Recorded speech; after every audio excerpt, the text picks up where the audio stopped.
Saudação a todos. Antes de começarmos as nossas reflexões de hoje sobre o Evangelho de Jesus, façamos uma pequena prece. Que a paz e a serenidade do Mestre Jesus esteja presente em nossos corações, nestes momentos que vamos refletir sobre o seu Evangelho. Que estes ensinamentos sejam conhecidos, compreendidos, assimilados, mas principalmente que cada um de nós consiga aplicar esses ensinamentos no seu dia a dia. Que tenhamos o amparo da espiritualidade para que tudo possa ser entendido de maneira adequada para o nosso aprimoramento moral. Que nossa perseverança no entendimento das palavras de Jesus e sua aplicação nos traga serenidade, principalmente diante das dificuldades. Que nós tenhamos consolo nas perdas e tenhamos sempre paz. Graças a Deus. A nossa preleção é feita utilizando o Evangelho segundo o Espiritismo, que foi codificado por Allan Kardec. São as máximas de Jesus, as suas máximas morais, com as explicações dos bons espíritos, muito oportunas, explicando as passagens do Evangelho. Nessa semana, nós concluímos o capítulo 16 do Evangelho segundo o Espiritismo, que tem o título Servir a Deus e a Mamon. Já colocando aqui o entendimento de Mamon, né, é um termo derivado da Bíblia, usado para descrever riquezas materiais, né, ou cobiça. Então, vamos servir a Deus ou vamos servir a riqueza ou a cobiça em relação às coisas materiais. Tratamos hoje de nossas riquezas. Quais são as nossas riquezas? E para isso nós utilizamos duas parábolas de Jesus, que nos remetem para essas reflexões sobre a importância que damos para as riquezas materiais. Entendendo também que temos outras riquezas que nós podemos compartilhar com os nossos irmãos. A pergunta que podemos nos fazer é como estamos usando as nossas riquezas e quanto poderíamos estar usando isto em favor do próximo. Certamente estamos usando em nosso favor, né, com as devidas considerações de não ter ganância, né, mas como é que isso está ajudando o próximo? E, finalmente, quais são essas riquezas que nós temos? De imediato, vem sempre a expressão esmola. Essa expressão é sempre utilizada no Evangelho. E essa palavra, que pode significar também um ato de ajudar, ela, em função do seu tempo lá de Jesus, ela era usada certamente para as necessidades materiais, porque o povo vivia em muita miséria. Atualmente já temos em muitas partes uma melhora material e vamos em direção a outras riquezas, aquelas riquezas espirituais. Podemos dizer que já passamos em muitos casos da esmola material para essa ajuda espiritual. Então, essas riquezas que cada um de nós tem para oferecer aos nossos irmãos. Vejamos aqui a primeira parábola, que está lá em Lucas capítulo 16, 19 a 31. Essa parábola fala de um homem rico, e esse homem rico, ele fazia as suas alimentações, né, quando ele tinha na sua porta um mendigo chamado Lázaro. E essas duas pessoas faleceram, né? E aí a parábola mostra qual foi o destino de cada um deles. né, daquele que era rico e tinha lá seus banquetes, e de Lázaro, que se contentava com as migalhas. Diz a parábola que o mendigo foi para junto de Deus e o rico foi para o inferno.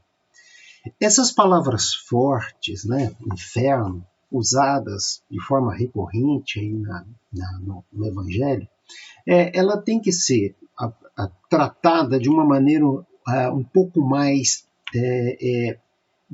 com um pouco mais de entendimento do que de fato significa isso. Porque essa reflexão sobre o céu e sobre o inferno, né, são, na verdade, alegorias usadas por Jesus, né, no seu Evangelho. Nós sabemos que não existe um céu separado, um inferno separado, demônios, anjos. Não. São todos espíritos, né? Tem espíritos bons, tem espíritos não tão bons, tem espíritos que dão bons conselhos, tem espíritos que não dão bons conselhos. Então nós estamos falando da vida espiritual. Quando alguém utiliza bem a sua encarnação, né, como é o caso de Lázaro, que passou por dificuldades e soube passar por essas dificuldades, ele teve uma elevação espiritual. Já o rico, no caso da parábola, não conseguiu, só vivia de banquetes, como mostra lá, e de fato aquilo não colaborou para a sua evolução. Né? Porque de fato, cada um de nós hoje é fruto do que nós fizemos no passado. Né? E o nosso futuro vai depender do que estamos fazendo agora, nesta encarnação. Como no caso de Lázaro e o rico lá dos banquetes. Então essa é uma advertência e ela deve ser considerada por nós como um lembrete. O lembrete da lei de causa e efeito, né, que está lá na codificação de Kardec. Tudo que fazemos tem as suas consequências na nossa vida. Nós certamente ainda temos muito a resgatar, tanto que estamos aqui neste mundo de provas e expiações, mas está nas nossas mãos o que vamos fazer para o nosso futuro. Essa parábola nos remete para os bens materiais, né, como os banquetes, as migalhas, enfim. Mas essas são questões necessárias para a nossa existência, os bens materiais. Portanto, não devemos criticar os bens em si, né, que podemos ganhar com o nosso esforço, com o nosso mérito. Mas nós devemos observar o que nós fazemos com esses bens.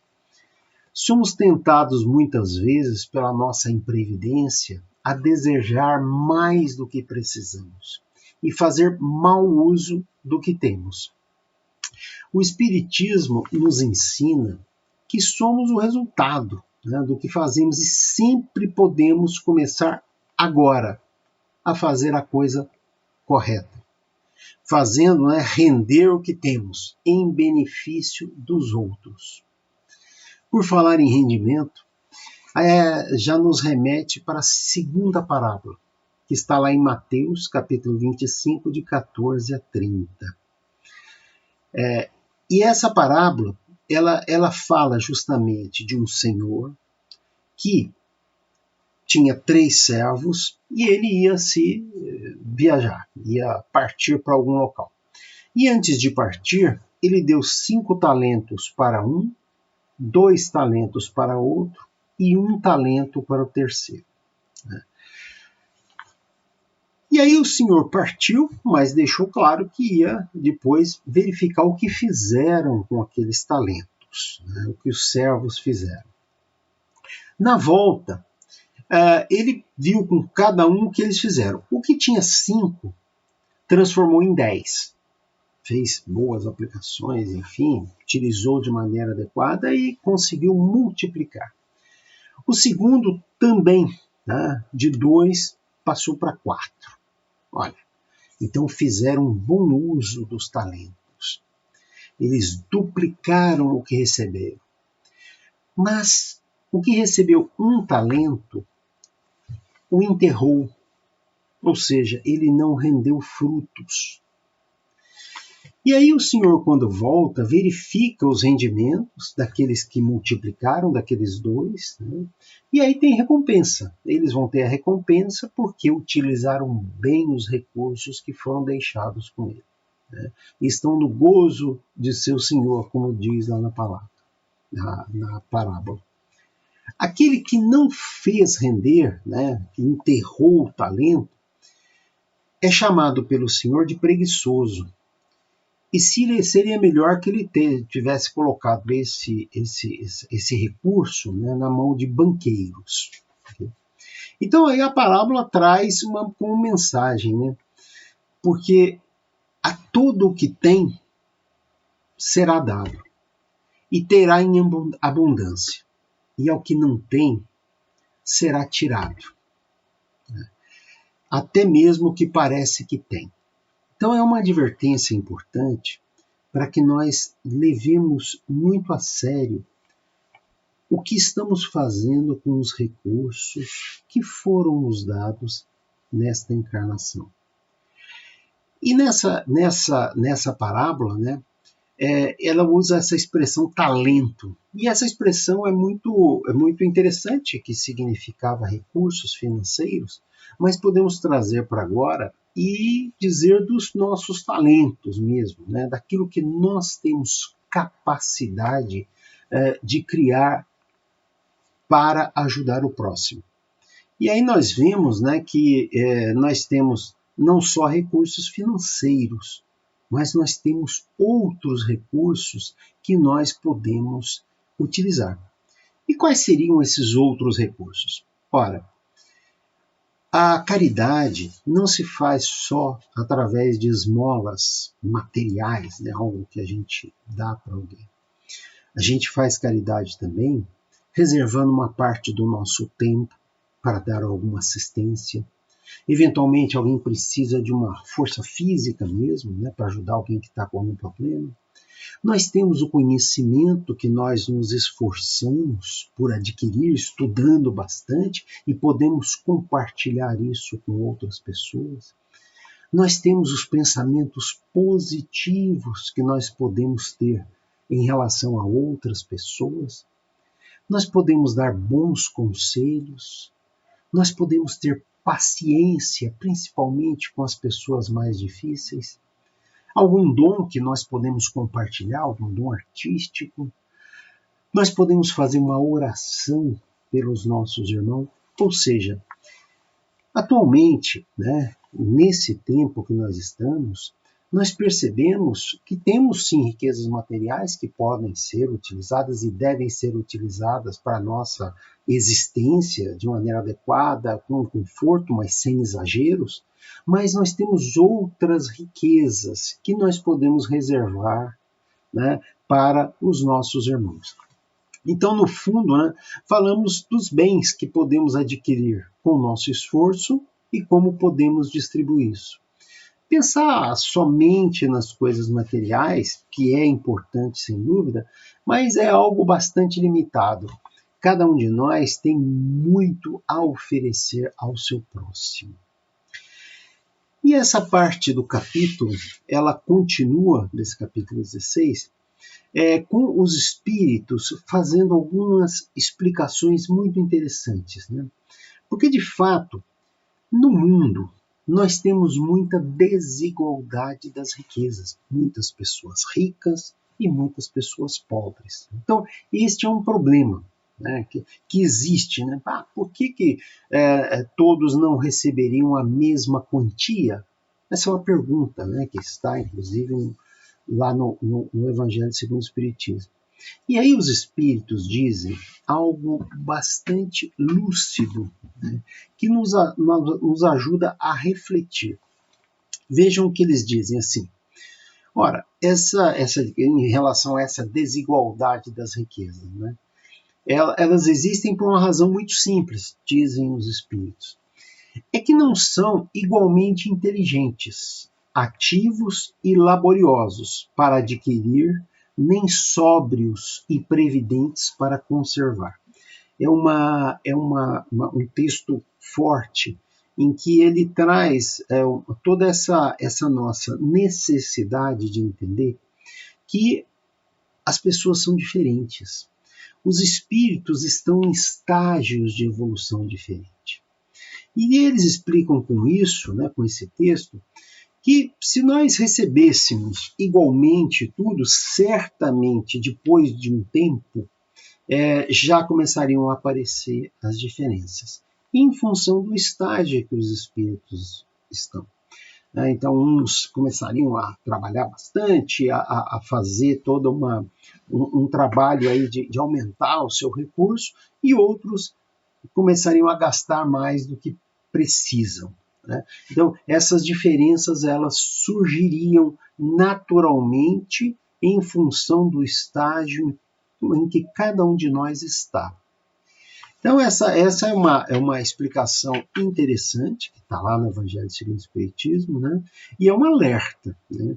Porque se forçar uma igualdade, dizem eles, né, seria um aniquilamento, né, de todos os grandes trabalhos que ocorrem para o progresso e o bem-estar de todos nós. Porque, de fato, é nesse esforço, né, de adquirir, né, tanto bens materiais quanto outros bens, né, intelectuais que sejam, né, existe um esforço por trás disso. Estamos fazendo certamente uma alusão a coisas corretas, né, um ganho correto, né, sem nenhum tipo aí de trapaça. Né? Nós estamos falando de ganhos que têm merecimento. Né? Então, aquele que se aprimora consegue discernir o bem e o mal e faz a opção pelo bem em função de seu esforço. Todos nós podemos optar pelo bem e fazer bom uso daquilo que temos.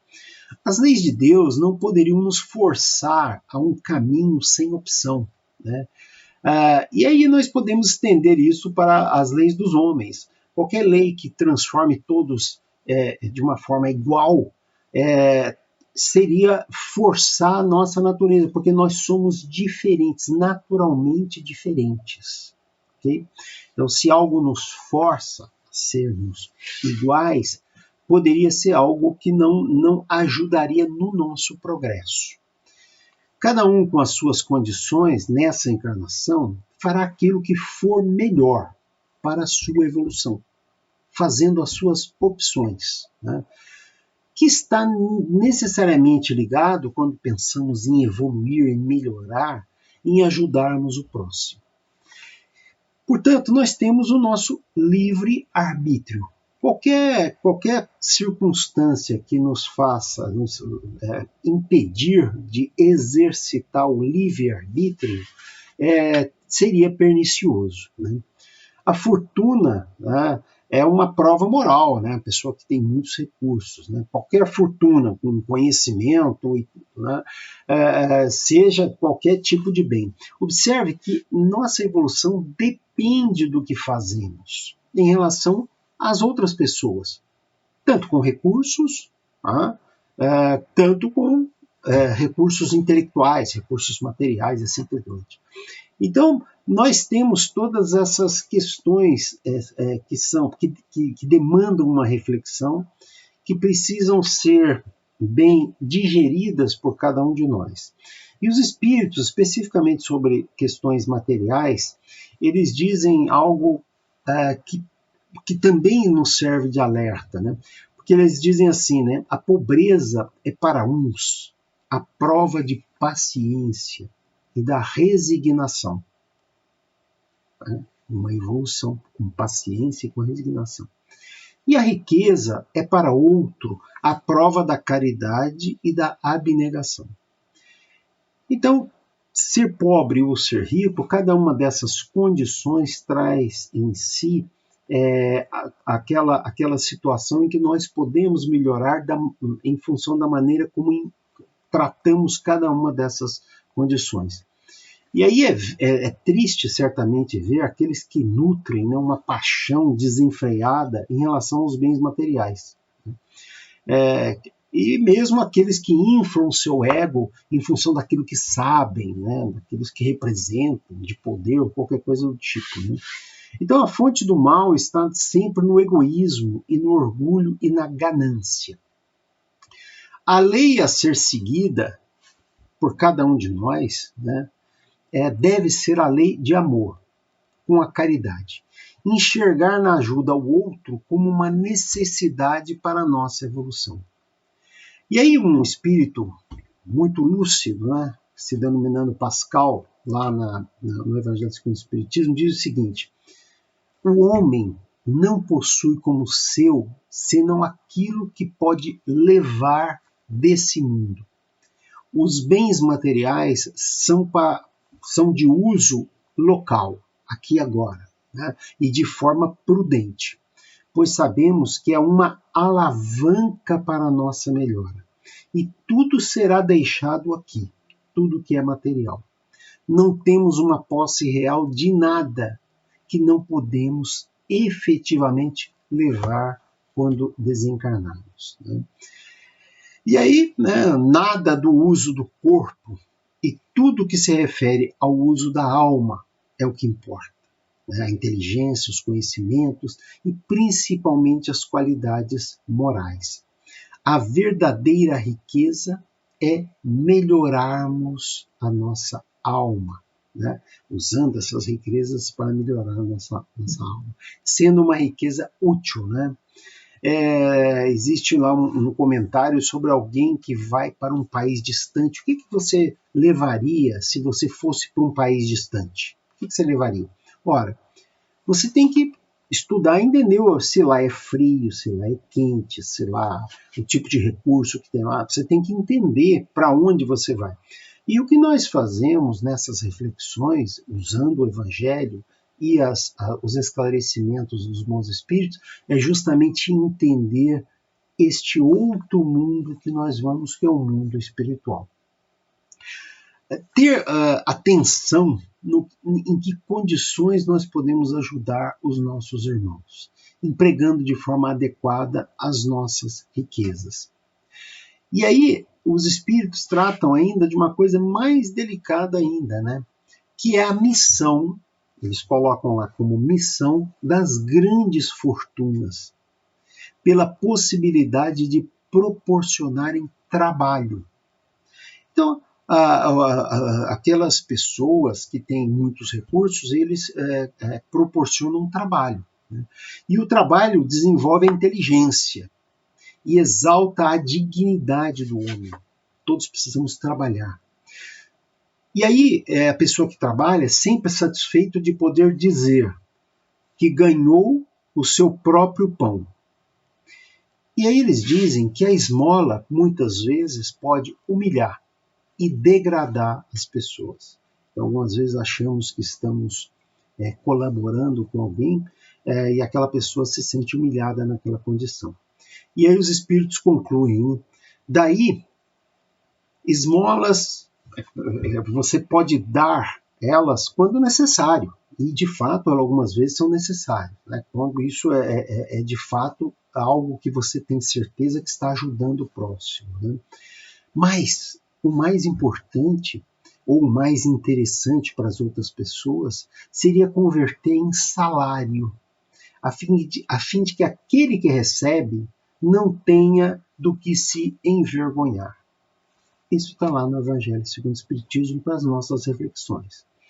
Então, esses são argumentos, né, que nos tornam muito cientes de ações que não colaboram com o progresso das outras pessoas e passam simplesmente querendo dar uma esmola e virando as costas e deixando aquela pessoa ali. Né? E também nós nos recusando ou não criando oportunidades para ensinar os nossos irmãos. A nossa métrica, né, aquilo que deve nos nortear, deve ser a nossa consciência, balizada certamente com o Evangelho de Jesus, que ensina a lei do amor e ensina a caridade. Né? Sendo assim, meus irmãos, devemos refletir sobre os bens da terra, aqueles que estão emprestados a nós, e aqueles que nós tivemos condições com nossos esforços de adquirir, né? Conhecimento, adquirir paciência, adquirir alguma destreza em alguma profissão que nós podemos ensinar aos nossos irmãos.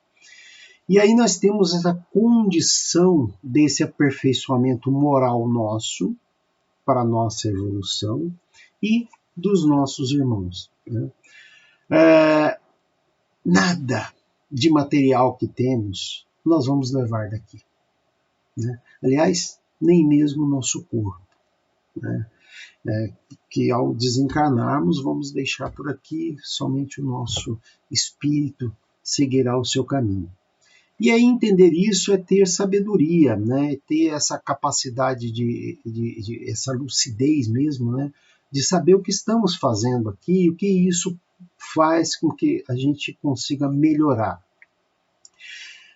Viver da maneira necessária, com conforto, certamente, isso é importante, né?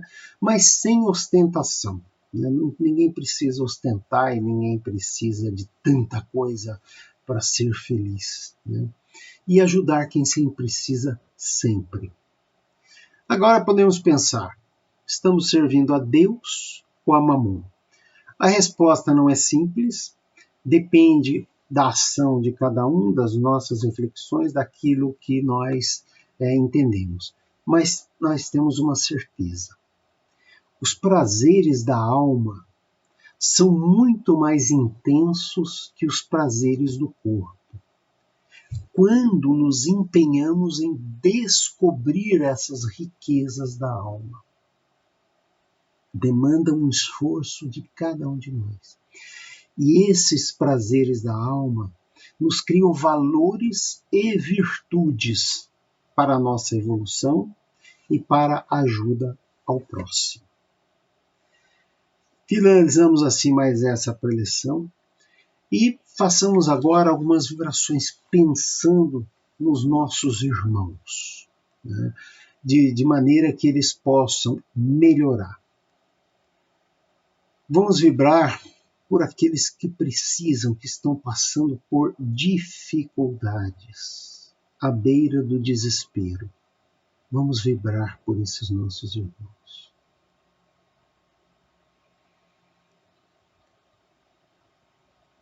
Vamos vibrar pelas pessoas doentes, aquelas pessoas que estão nos hospitais, que elas tenham paciência.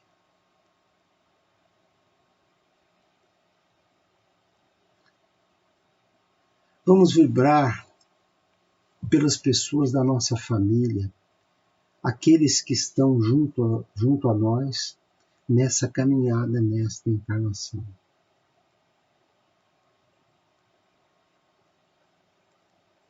Vamos vibrar agora por alguém difícil de lidar. Vamos vibrar por essa pessoa, que ela melhore e que nós tenhamos paciência com elas.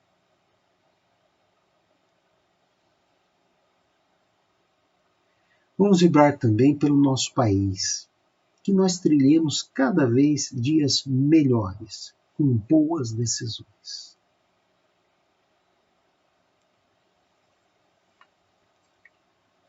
Fiquemos todos em paz, usando principalmente naqueles momentos difíceis pelos quais todos nós passamos, os ensinamentos do Mestre Jesus.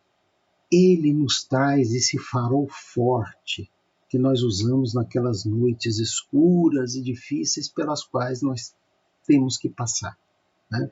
E que esses momentos sejam utilizados para a nossa evolução moral, para que nós preparemos a nossa ida para o mundo espiritual. Saudação fraterna a todos, tenhamos sempre Jesus no coração, né? E tenhamos todos paz e consolo.